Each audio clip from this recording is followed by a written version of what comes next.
Bem-vindos ao Pode Transferir, o podcast onde conversas sobre ciência encontram espaço para trazer mais conhecimento ao seu dia a dia. Essa é a série Cientistas, Educadores do Cotidiano. Vamos embarcar em conversas fascinantes com cientistas e especialistas que trabalham com questões ambientais. Olá pessoal, sejam bem-vindos a mais um episódio do Pode Transferir, uma ação de divulgação científica da Universidade Federal de Pelotas. Eu sou a Amanda. E eu sou a Maria Eduarda. E nós somos estudantes dos cursos de Química e atuamos nos projetos Transfere, Química no Cotidiano e Tecnologias de Informação e Comunicação do programa Química em Ação. E hoje vamos começar a conversar sobre a preservação ambiental. O nosso convidado é o professor, mestre e doutor em Química Analítica e tem 2 pós-doutorados em Química Analítica e Química Inorgânica. O professor William Boschetti, que atua como docente na Universidade Federal de Pelotas desde 2022. Seja bem-vindo, professor. Obrigado, gurias. Obrigado, Amanda. Obrigado, Maria Eduarda. Agradeço muito o convite de estar aqui hoje com vocês para a gente conversar um pouco sobre o meio ambiente. Em especial, hoje que a gente está gravando esse podcast, o dia 5 de junho de 2024, que é o Dia Mundial do Meio Ambiente, então um tópico bem a calhar com a data. Então, mais uma vez agradeço o convite. A gente que agradece a sua presença nesse dia, ainda mais, né, que a gente vai falar sobre preservação ambiental. E a gente vai começar a conversa falando sobre Pelotas, que é considerado um centro urbano que conta com aproximadamente 350 mil habitantes. E por seu caráter cosmopolita, é um lugar onde várias culturas e estilos de vida se encontram. Então, William, como você sugere o uso de espaços públicos para promover a educação ambiental?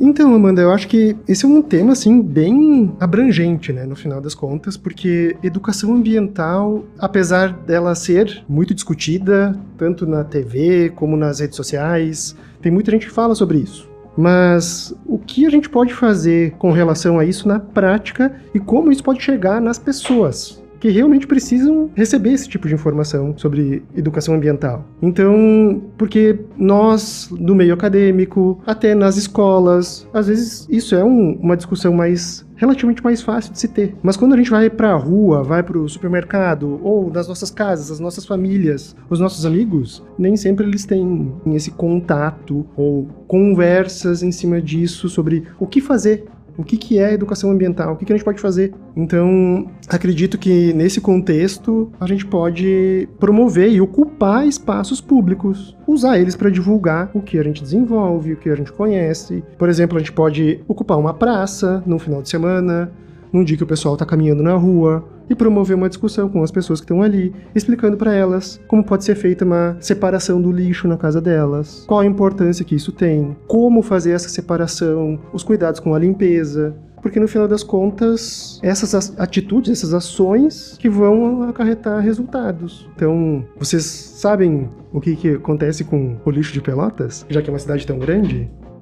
A gente ficou sabendo por sua causa mesmo, nos contou, né, que o lixo de Pelotas, como de toda a região metropolitana, vai para o mesmo lugar. E onde ele não é devidamente cuidado, né, que pode acabar chegando no solo, que vai infectar nossas águas. Falando sobre a educação ambiental, sabemos que você atua em vários projetos na Universidade Federal de Pelotas, falando sobre a causa ambiental, incluindo iniciativas como o projeto do Baú da Sustentabilidade, que trabalha com recolhimento e reciclagem de esponjas. Então, você poderia falar um pouquinho sobre o seu projeto? Esse projeto ele é relativamente antigo. Aqui na UFPEL ele existe desde que eu vim para cá, pelo menos a ideia, né, veio comigo. Mas antes de vir para cá eu já tinha contato com esse projeto de recolhimento de essas esponjinhas que a gente usa para lavar a louça. E a gente, lá em Porto Alegre, na Universidade Federal do Rio Grande do Sul, conheci lá, eu tinha algumas amizades lá com uma colega de doutorado, a Edilma, e juntos essa ideia surgiu, depois ela levou até adiante quando ela foi para Santa Catarina, essa ideia. Lá fez um sucesso, onde ela foi trabalhar lá. E aí quando eu vim aqui para Pelotas, essa ideia veio comigo para cá, e aí a gente começou a trabalhar em cima dessa ideia, né? Porque o que muitas vezes a gente faz com essas esponjinhas, a gente compra uma esponjinha no supermercado, lava a louça sem ler a instrução da esponjinha para começar. Porque a esponjinha já vem num sacolinho, já vem num saquinho plástico, que é uma contaminação já, né? E aí a gente pega, lava a louça lá, né? Muita gente, antigamente, lavava a louça com a esponjinha lá por 3 meses com a mesma esponjinha, né? Mas tá escrito lá na embalagem que ela tem que ser usada por até 10, 15 dias no máximo. E aí trocar a esponjinha, porque ali é um antro de micro-organismos, né? Então, o ideal é trocar essa esponjinha com frequência. E muitas vezes também a gente pega a esponjinha, tira ela da pia, vai para usar para lavar o banheiro, né? E assim sucessivamente, né? E depois, o que acontece com ela? Essa esponjinha, ela basicamente tem parte de fibras metálicas, com nylon também, que também é um polímero complexo de ser reciclado nessa combinação, e a parte amarela, feita de poliuretano, que é onde ficam concentrados os micro-organismos e contaminantes. Então, o que normalmente a gente faz? Descarta no lixo comum. Só que, além de gerar volume, nesse sentido que a gente estava discutindo, né, que todo o lixo de Pelotas e da região metropolitana do Rio Grande do Sul vai lá para Candiota, a gente só está aumentando o volume de lixo que vai para lá. Então, a ideia surgiu fora do Brasil, através de uma ONG, Terra Cycle, é o nome dessa ONG, onde eles recolhem essas esponjas, eles têm um processo de tratamento específico para elas. Então, o que a gente simplesmente faz e fez aqui na UFPEL foi a UFPEL se tornar um centro de recolhimento dessas esponjinhas. Então, a gente construiu um projeto em cima disso, assim como esponjinhas e materiais de escrita, tipo caneta, tampa de caneta ou pedacinho de lápis que sobrou, essas coisas que a gente já não usa mais, que são materiais de escrita. E aí, em parceria com a própria reitoria, transformou a UFPEL nesse centro de recolhimento de esponjinhas, onde as esponjinhas são trazidas, então, das nossas casas, da casa dos alunos, dos professores, e a gente encaminha, então, sem custo nenhum, todos os custos são arcados por essa ONG, e a gente encaminha para ela que faz a destinação adequada. Então, a gente está diminuindo a quantidade de resíduos que a gente está encaminhando, né? Diminuindo o custo, inclusive, para a própria prefeitura para destinar o resíduo final no nosso lixo. A gente já tem atuado com pontos de coleta no próprio campus Capão do Leão, lá no Centro de Ciências Químicas, Farmacêuticas e de Alimentos. Tem um ponto de coleta no campus Anglo também. Tem um ponto de coleta no ICH. E também tem um ponto de coleta nas escolas, no Pelotense, no Félix da Cunha e no IFSU. Que legal que essa iniciativa não ficou só presa à universidade. Vocês estão levando ainda para outros lugares, né? Para as escolas, isso é muito importante. Exatamente. Eu já passei por essas caixas com uns anúncios pelo CCQEFA escrito. Ah, já viu? Já vi. Legal. Não sabia que era sua até há pouco tempo. Isso.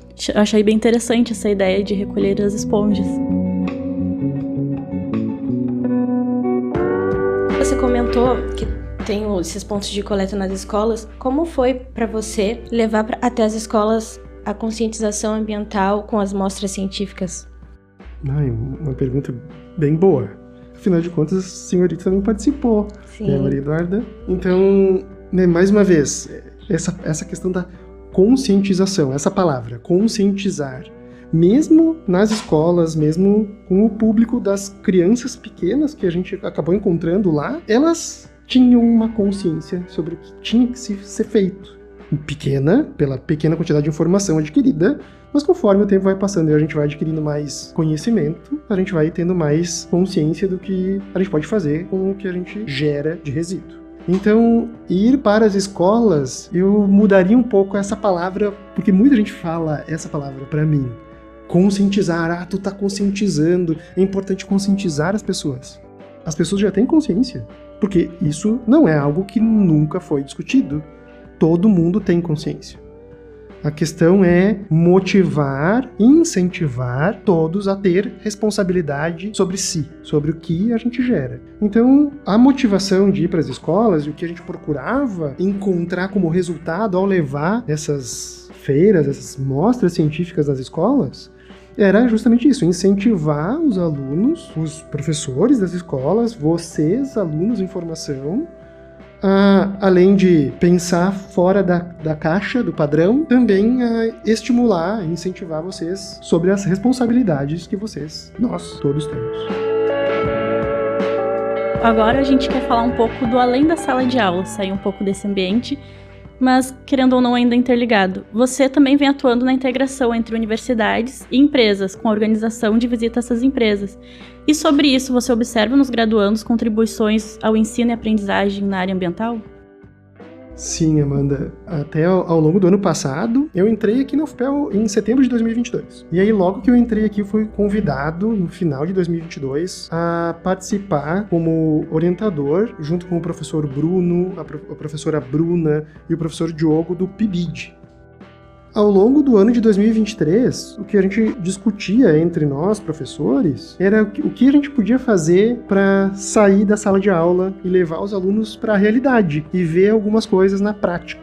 E aí a gente pensou sobre isso e uma dessas possibilidades, juntamente com esses projetos de extensão que envolvem, por exemplo, o recolhimento das esponjinhas, né, e dos materiais de escrita, foi por que não conhecer, junto com a autorização e a total boa recepção que a gente teve lá do SANEP, a gente acabou visitando, então, a Estação de Tratamento de Água Santa Bárbara, no início do ano passado. Foi uma experiência bem legal, porque os alunos puderam conhecer, ver o que acontece com a água que chega na torneira da casa deles. Da onde ela vem, todos os processos químicos que aparecem ali, e a ideia é que eles pudessem agregar isso na sua formação, para que depois, quando eles se tornassem docentes, para que eles pudessem levar isso para os alunos dele, e isso acaba virando uma bola de neve. Ao longo do ano passado também, a gente acabou visitando o antigo aterro sanitário, aqui de Pelotas, que fica localizado no bairro Colina do Sol, e a estação de transbordo. A Maria Eduarda, inclusive, participou dessas duas visitas no antigo aterro sanitário e na estação de transbordo, e eu nunca vou esquecer da minha vida a cara que vocês fizeram quando vocês chegaram lá e ficaram abismados com o tamanho, tudo Sim. que aconteceu lá. Quer relatar um pouquinho da tua experiência lá, Maria Eduarda? Foi algo muito diferente, porque eu nunca tinha visto tanto lixo assim na minha vida. Parecia aquela novela Avenida Brasil. Muito. Mas isso foi na estação de transbordo, né? Isso. Na estação de transbordo que tu viu muito lixo chegando, né? Mas lá na estação, lá no antigo aterro sanitário, nós estávamos basicamente em 16 alunos do PIBID, mais os professores, nós estávamos em 20 pessoas lá. Foi uma experiência bem importante, porque deu para perceber nós termos ido até lá e influenciou em como vocês, alunos de informação, mudaram a forma de olhar, de pensar. Deu pra ver nos olhos de vocês, nas perguntas de vocês, porque conversando com vocês, vocês tinham uma percepção e depois de ter visitado o antigo aterro sanitário, vocês passaram a ter outra percepção, e o mesmo vale para estação de transbordo. Quando eu perguntei para vocês nas nossas reuniões do PIBID o que acontecia com o lixo de Pelotas depois que vocês colocavam para fora da porta da casa de vocês não sabiam me responder, e aí a gente conversou sobre isso e a gente foi visitar o lugar onde o lixo de Pelotas se concentra para aí sim ir lá pro aterro de Candiota. Então, acho que ter visto isso e ter associado até com a novela lá do Avenida Brasil, que era muito lixo real, sentir o cheirinho, foi importante essa sensação, porque é daí que vocês vão construindo as memórias para fazer alguma coisa diferente. A ideia é justamente essa, que na formação de vocês isso tenha contribuído de alguma forma, pelo menos essa é a minha expectativa, né, e o meu aprendizado também, para que, né, vocês possam pensar em coisas diferentes para trazer para os alunos de vocês também, e eu também tentar trazer alguma coisa diferente para os alunos que virão.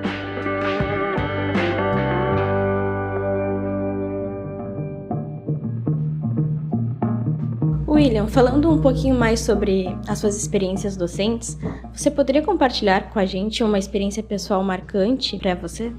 Eu acho que essa que eu acabei de dizer já foi uma experiência bem marcante para mim. E eu acho que eu até tenho uma experiência, assim, que na verdade não é bem uma experiência, mas é uma conversa que me marca bastante, que foi uma das muitas conversas que eu tive nesse período que eu tô aqui na UFPEL com o professor Diogo. Nós dividimos a sala lá no campus, lá no CCQEFA. O professor Diogo, assim, quando nós começamos a interagir mais, conversar mais, essas questões mais ambientais para ele, assim, eram muito ver na TV, mas acabar não participando de uma maneira mais direta. E conforme a gente foi se aproximando, ele veio, comprou essas ideias junto com a gente e acabou participando bastante. Ele, por exemplo, era um dos que não conhecia ou não fazia separação das esponjinhas, por exemplo. E aí, um dos pontos que eu vou levar pro resto da minha vida foi um dia, numa conversa totalmente descontraída com ele, que ele me disse assim: William, tu não vai acreditar. toda vez que eu tô lavando louça, eu lembro de ti. Porque eu tô lá lavando a louça com a esponjinha, passa o tempo, e agora eu vou ter que descartar a esponjinha. E aí agora, conhecendo o projeto, eu pego, guardo a esponjinha usada, trago pro ponto de coleta. Então, eu nunca tinha feito isso. Eu falei, que legal. Inclusive, ele até substituiu, de certo modo, um pouco as esponjinhas essas que a gente compra no supermercado, que é amarelinha e verde, por aquelas buchas vegetais, que é uma maneira muito mais ecologicamente correta, né, de minimizar os impactos do que as nossas ações têm no meio ambiente. Então ele também tem feito isso. Ele disse, não acredito que eu tô lavando louça com uma esponjinha e uma bucha vegetal. Eu não acredito. Então são essas conversas mais do cotidiano, do dia a dia, assim, tipo essa com o Diogo, que me marcaram. E, claro, as trocas com os alunos, né? De ver os alunos interessados em entender mais, questionando, procurando. Ver os alunos motivados a fazer alguma coisa. Fazer, como muitos deles, ao longo do ano, do próprio PIBID, vieram nos trazendo isso, que era deixar um legado. Então, essa preocupação, eu acho que foram muitos pontos marcantes. Então, nessa experiência docente e discente que a gente tem, porque tá todo mundo aprendendo junto, né? Professor William, muito obrigada por compartilhar suas experiências conosco. É sempre muito bom de escutar. Foi uma conversa muito inspiradora sobre a importância da educação ambiental e das ações práticas que promovem a reciclagem. Quero agradecer mais uma vez o convite por poder participar do podcast e estar aqui debatendo com vocês, conversando com vocês sobre essas questões ambientais, educação ambiental. Aproveito para divulgar a rede social do projeto, que é o Baú da Sustentabilidade. Vocês podem acessar lá no Instagram. Eu acho que eu queria só fazer um comentário final. À vontade. Que é, no final das contas, deixar esse recado para todo mundo que está aqui, inclusive, para todo mundo que está ouvindo, né, que a gente pense mais sobre qual é realmente a nossa responsabilidade sobre tudo o que a gente faz, ambientalmente falando. Será que o fato de eu estar separando o lixo é o suficiente? Será que só eu largar ele do lado de fora da minha casa é o suficiente? Será que não é importante eu entender o que acontece, para onde vai, e aí eu começo a refletir mais sobre o que eu estou gerando de lixo? Imaginem Pelotas, que, como vocês disseram lá no início, que é uma cidade cosmopolita, com 350 mil habitantes, gera mais ou menos mais de 220 toneladas de lixo seco por semana. É muita coisa. Então, que a gente possa refletir um pouco sobre isso, porque cabe a nós fazer a mudança. A gente não pode simplesmente largar o lixo ou esperar que alguém faça algo por nós. É nós que temos que fazer, é nós que vamos fazer a diferença. Obrigado, professor William. Foi uma conversa muito inspiradora e creio que muito importante para nossos ouvintes. E a gente quer agradecer aos nossos ouvintes por nos acompanharem e não se esqueçam de seguir nossas redes sociais, @Projeto Transfere, para mais discussões sobre ciência, tecnologia e educação. Até o próximo episódio, onde será entrevistada a professora Bruna Adriane Fari.